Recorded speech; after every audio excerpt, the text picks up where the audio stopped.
Nahulikam ang pagkidnap sa isang negosyante sa Cabanatuan City. Nakatutok CJ Torida, exclusive.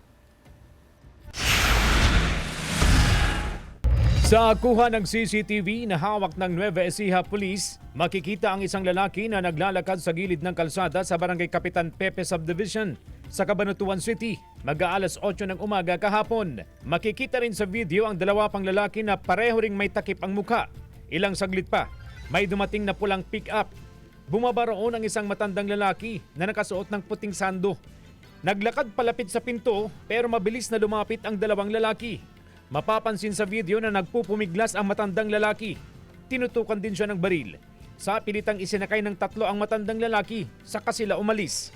Ayon sa pulisya, ang matandang lalaki sa video, isang negosyante na dinukot ng tatlong sospek at hinihingan ng 5 milyong pisong halaga ng pera bilang ransom. Sa follow-up operation ng PNP, nakita ang duguang biktima sa Barangay Bacod Bayan, Cabanatuan City. Naroon din ang sasakyan ng biktima.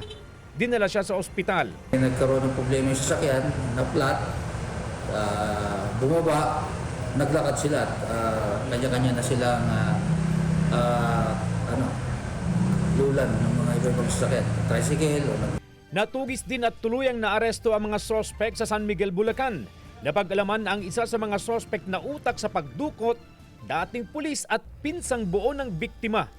May matinding galit daw ang sospek sa kanyang pinsan. Aminado sa krimen ang mga sospek na mahaharap sa kaukulang kaso. Kaya masama yung loob ko sa kanila dahil di na nila magulang ko. Eh napatungan pa nung wala akong trabaho. Parang dinidisregard nila ako. Kaya nabuo sa isip ko, gawin ko silang pera. CJ Torida, One North Central Luzon.